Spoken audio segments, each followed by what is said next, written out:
운명의 두 번째 여행 베냐민과 함께 절망의 시면 다시 찾아온 기근. 곡식이 바닥났다.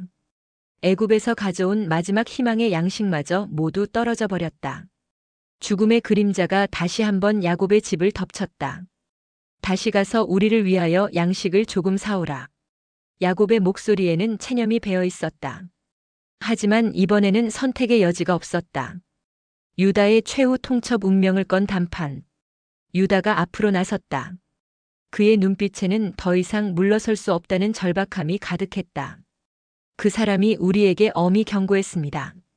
아우가 함께 오지 않으면 다시는 얼굴을 보지 못할 것이라고. 야곱의 마음이 찢어졌다. 너희가 어찌하여 또 다른 아우가 있다고 말하여 나를 괴롭게 하였느냐.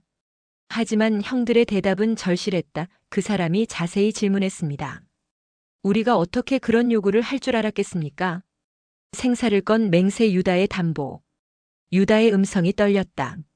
하지만 그의 결심은 흔들리지 않았다. 저 아이를 나와 함께 보내시면 우리가 곧 가겠습니다. 그러면 우리와 아버지와 어린아이들이 모두 살고 죽지 않을 것입니다. 그리고 나온 것은 목숨을 건 맹세였다.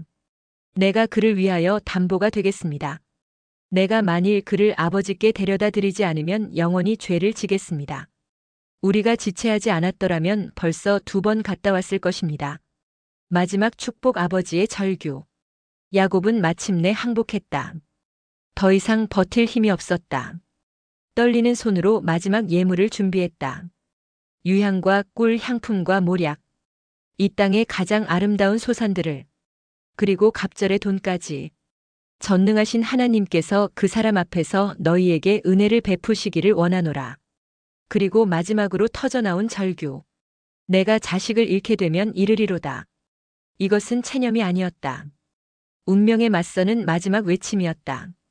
운명의 출발 베냐민과 함께. 드디어 그들이 길을 떠났다.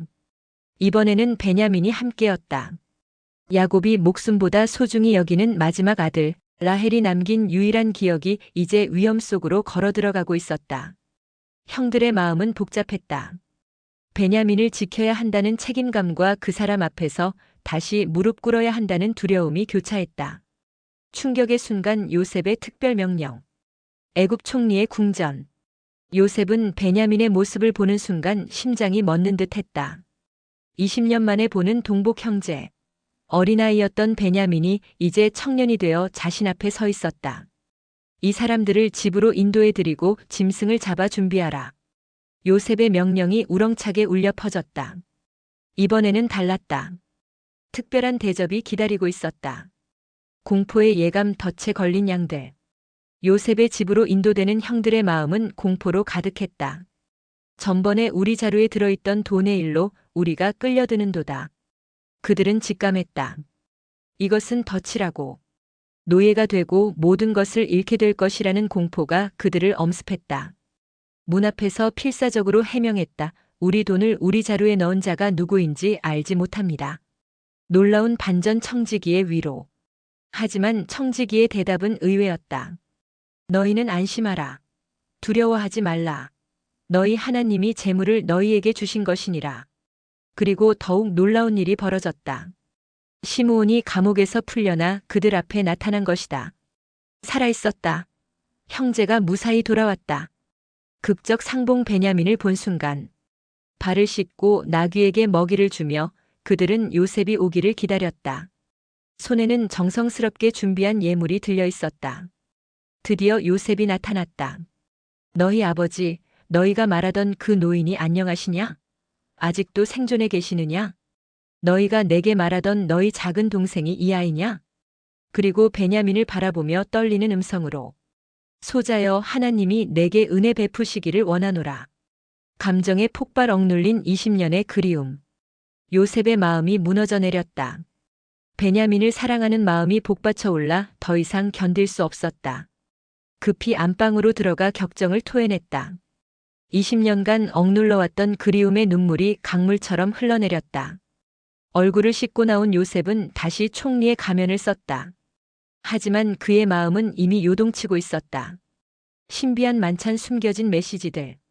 이상한 만찬이 시작되었다. 요셉은 따로, 형들은 따로, 애굽 사람들도 따로 앉았다.